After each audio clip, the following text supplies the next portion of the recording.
Carl Schaefer, and I'm here to introduce this wonderful young lady over here, Lizanne Rhodey, and I'll do that in just a couple of minutes. But I would like to indicate that this is about the first time that the Emeritus Society is videotaping anything. And so I wanted to point that out because we're going to be putting this onto the web page and having Lizanne's remarks. Hopefully my remarks will not be on the videotape, but anyway. And Myron, this is a pretty good thing, right, to do this? And Myron and Quincy and Hank Janowski are our web folks, and they've done a wonderful job, and I recommend those of you who haven't visited the web page either frequently or at all, I recommend that you do that because it's really an important indication of the Emeritus Society. We had somebody say to us the other day that the Emeritus Society is strictly a Philadelphia-based operation, and I want to say that that's totally incorrect, that we are a national organization and that we're trying to get people to become members of clubs not only here in the States but all over the world, and we hope that the Emeritus presence will be felt. And so those of you who see these remarks will volunteer to be the Emeritus member in the Houston Club or the Detroit Club or the Hong Kong Club or whatever. This videotaping is particularly poignant for me because this young man who's doing the videotaping, his name is Doug, and he has a name that's as long as your arm, and I couldn't possibly tell you what his last name was. But we're very fond of his parents, and we're particularly fond of his grandmother, who is here today, Eleanor Murdoch. Eleanor, we're delighted that you're here. And Doug's step-grandfather was a Wharton graduate, which makes Eleanor very smart because she married a Wharton guy.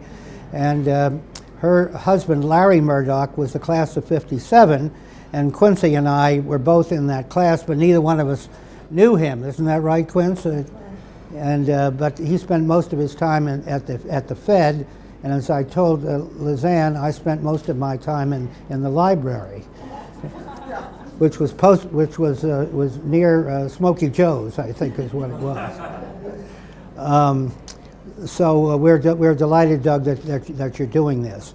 I'd like to comment on, we have a committee called Then and Now in the Emeritus Society, and when we all were at Wharton, it was almost like a 19th century operation. It was a black and white. It was two-dimensional. But today we've gone through a third dimension. We're into a fourth dimension, which I'm sure Lizanne will point out. And the Wharton that we knew there, with just one building there, and Don Blankertz, who was sort of a black and white kind of guy as well, he was my mentor, and I loved Don Blankertz. But he wasn't a hail fellow, well met, or anything of that nature. But today, the Wharton School is a kaleidoscope of technicolor. I mean, there's so much going on at the Wharton School today, it's almost incomprehensible. And nobody can tell that story better than Lizanne. And just to give you just a little bit of background about her, she is the Director of Alumni Affairs, if that's the correct title. She travels all over the country, all over the world. She told me that while she was in Paris, supposedly doing work for the Wharton School, she ran in the Paris Marathon in April, and that was and she is going to talk, I think, about lifelong learning, but maybe knowledge at Wharton and all these other things that, by the way, are available on our webpage.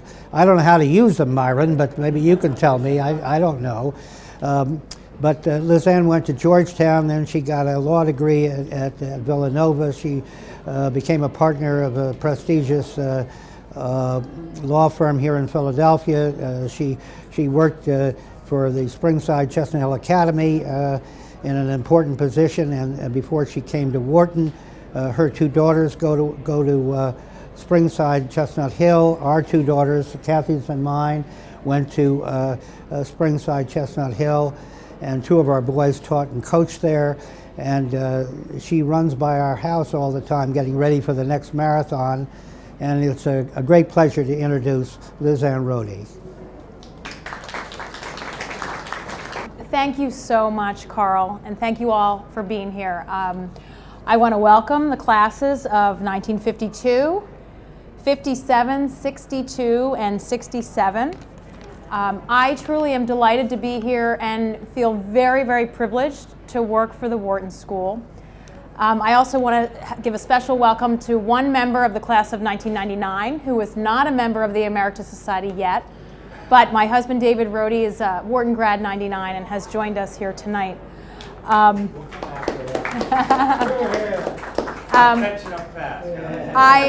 I really would like to give a special thank you to Carl, as well as to Jack Smith, one of the co-founders of your group, Jean DeRay, your chairman, for organizing this. I started at Wharton less than 2 years ago, and in the first few weeks that I was here, I was immediately welcomed by Jack, who was turning the reins over to Carl.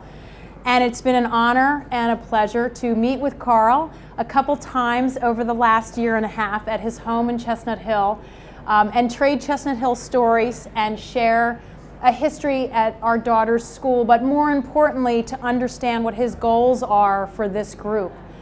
And I mean it when I say that to stand in front of you, a group of about 30 who are critical to Wharton's history and the link to our future. The very best part of my job is traveling all over the world and meeting with people like you who are one of 92,000 alumni all over the world. I want to give a very, very special welcome to Helen Liftig, class of 1958, and Mary Lou Doherty, class of 1966. And the reason I want to specially welcome you, you are two alumnae in the group tonight, and I want to just talk a little bit about the growth of Wharton since you were there. Helen told me when I met her earlier tonight that she was one of 5 women in her class. I mean, right now, the entering MBA class is over 40% women. And that is a huge accomplishment for Wharton. We're very proud of it, and here's why. Women are 52% of the talent pool in the world. We are ahead of all of our peer schools in the population of women in our MBA class, which means that we're ahead of our peer schools in the population of women in our alumni class. So thank you both, Mary Lou and Helen, for being ahead of your time, for spearheading what we're very, very proud of, a growing alumni population for Wharton. We're focused on you, and we're proud of you. I hope you all read your Wharton magazine this month is a focus on our alumni. So not at all to take away from the men in the room, but it is a real thrill and honor to have you here. I also just want to echo Carl's thanks to Myron, Quincy, and Hank for your work on the webpage. Again, you're at the forefront for digital involvement and connectivity for our alumni. And that's actually what my job is. Jean very graciously asked me, what is it that I do? And so I want you all to know what I'm responsible for, along with my team member, Helen Formanes, who I know you all know. She does great, great work on behalf of your group. And Tanya Rourke, raise your hand. Tanya is also a new member of our team who will support your efforts. We are so committed to alumni engagement at Wharton that that's what I'm responsible for. That's it, engagement and the relations of 92,000 alumni all over the world. It's my responsibility to lead a team of 12 professionals who are responsible to support both your connectivity to the school, but more importantly, your connectivity to each other, because you are Wharton. I had the distinct pleasure of being at the Joseph Wharton dinner in New York last month, and I heard from Al Shoemaker, a Wharton grad who's an Emeritus Society member. I heard from a young alum who won the Young Leadership Award. I heard from a member of my husband's class of 1999, and I heard from Kenny Beck, who's the president of the Wharton Club, the class of 1985. They all stood up in front of a room of 150 people and said, "We went to Wharton.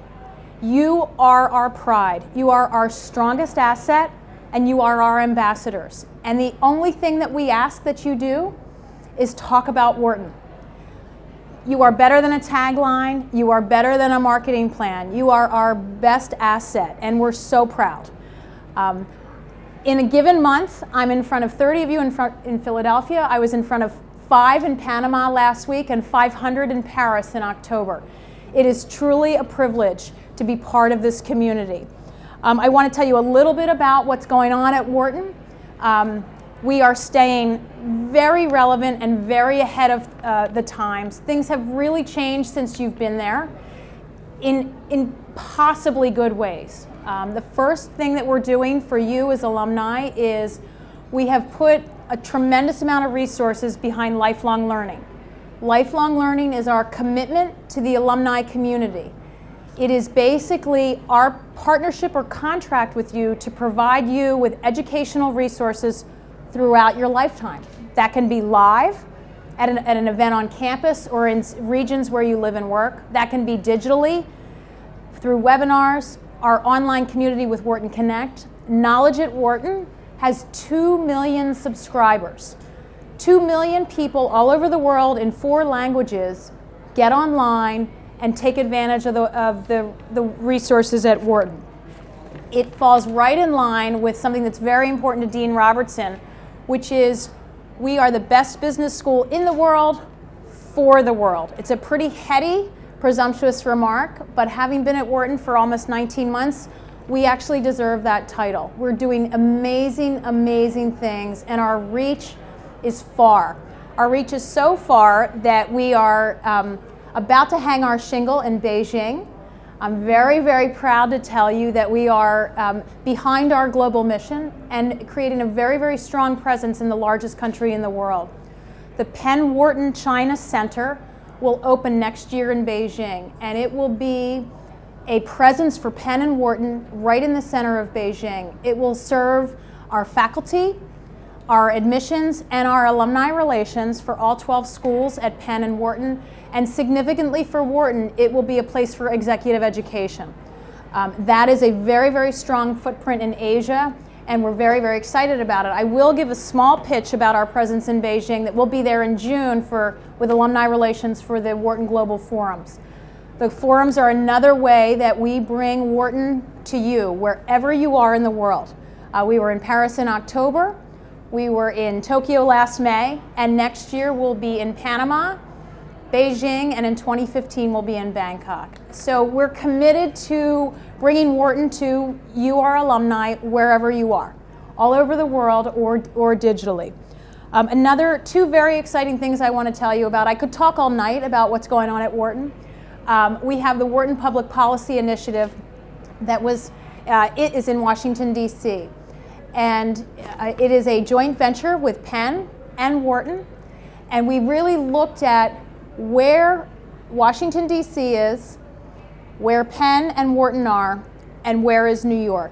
And geographically, as well as philosophically, Wharton and Penn are going to be a link between public policy makers in Washington, D.C. and business in New York. So it is a resource for policymakers. It is a hub of research for our faculty and our students. So we have a footprint in D.C., we have a footprint in San Francisco, and we have a footprint in Beijing. The last footprint that we're talking about and we're excited about this year is our virtual footprint with SiriusXM Radio. Next year we will launch business radio sponsored by Wharton. 24 hours of business radio. We will have a studio on campus. It's channel 111. We will have Wharton faculty, Wharton alumni, and invited guests talking about business, giving our education out to the public, out to our alumni. I'm going to stop there. I'm going to thank all of you for coming. And more importantly, I'm going to thank you for your commitment to Wharton. To see you all here celebrating your reunions is a true thrill and a privilege. I want to thank you, Carl, and all of you for being part of the community that we call Wharton. If I can quote the alumni that we were with in New York City, we are Wharton, we are proud of you. Thank you so, so much for everything you do.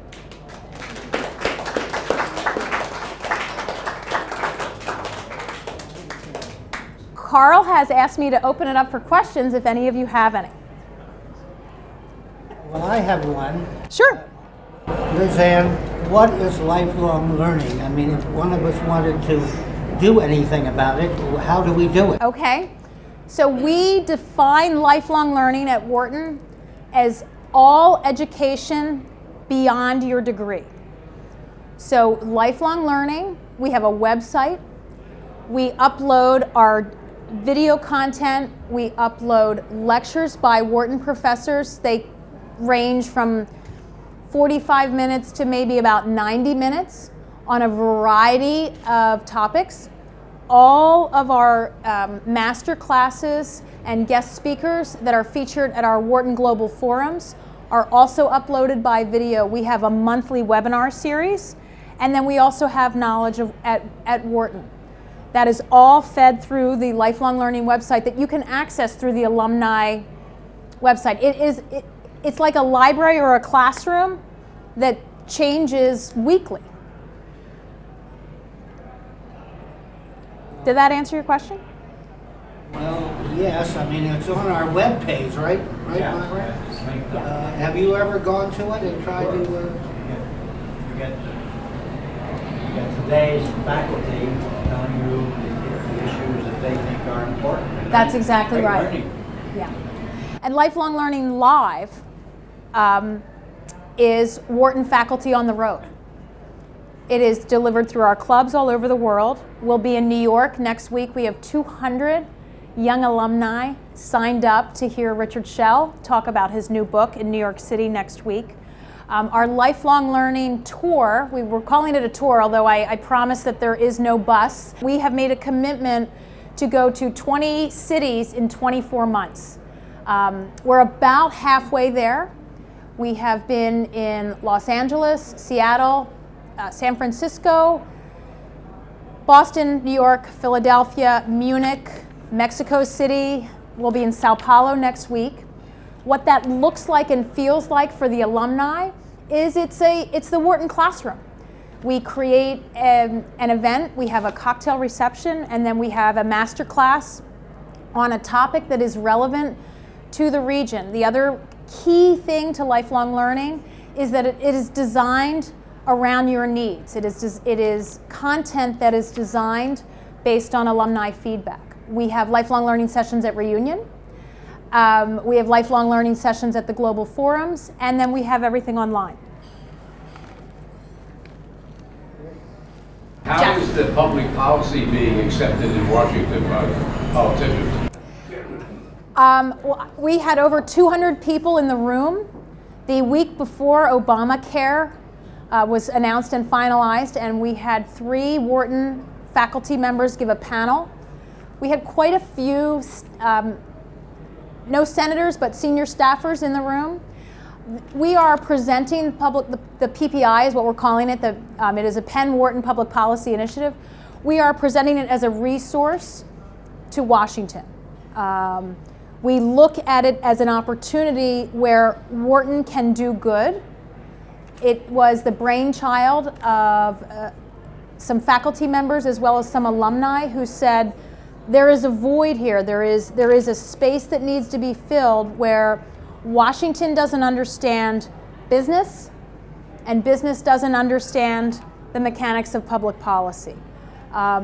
It's still new enough. It was just launched last year. We have space. We have an executive director. It's our hope that we are seen as a nonpartisan resource for journalists, politicians, staffers, policymakers to really be a conduit of information. Stay tuned.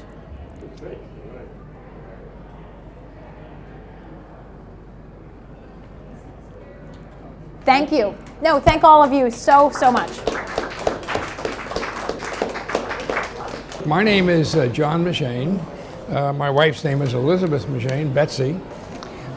She's a Chestnut Hill graduate. We get up to Philly quite a bit. I graduated in 1958 from the Wharton Graduate School. Undergraduate Rensselaer Polytechnic Institute in 1953, and then 2 years in the Air Force, and that brought me to Wharton. My career has been in aerospace. Saw the evolution of from airplanes into rockets into satellites.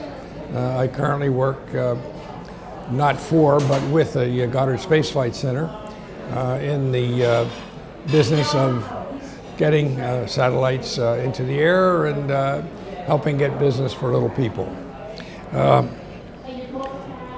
What can WGS do for Wharton today? Well, you know, I really enjoy working with these people. I enjoy meeting these people. I enjoy being with the Wharton Graduate Emeritus Society. I think they're fine guys.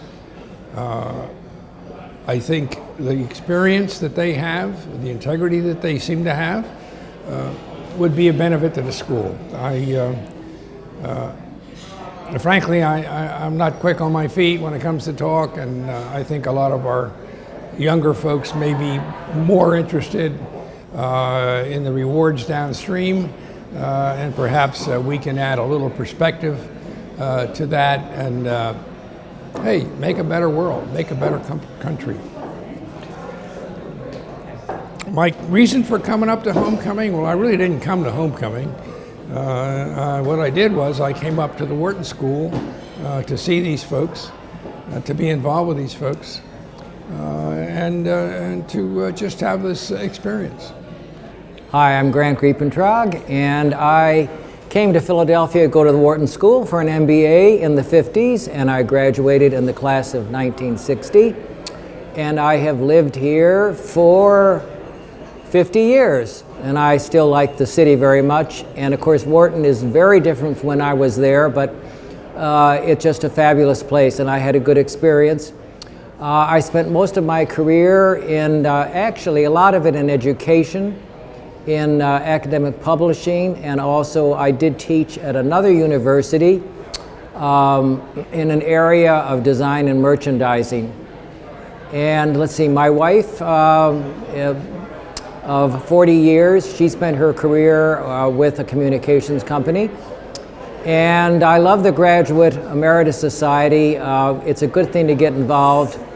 I think the important thing is if you're thinking about it, just talk it up with people, you know, with your friends, with which may have grandchildren thinking about graduate school. And another thing is don't forget to send a check now and then. That's really important because we want to build up our resources. And let's see. Oh, why did I come to dinner? Because it's only about 5 miles from where I live. So it was really easy. It was great. I hope more of you come next year. Thanks. Hi, I'm DeWitt Peterson. I live in Morristown, New Jersey. I went to Wharton School in 1956, majored in management. I spent 16 years in industry as a controller, human relations manager, engineering manager, and then I joined Burlington County College as the head of business programs. The Graduate Emeritus Society, best it can do is to keep promoting Wharton and keep up its reputation.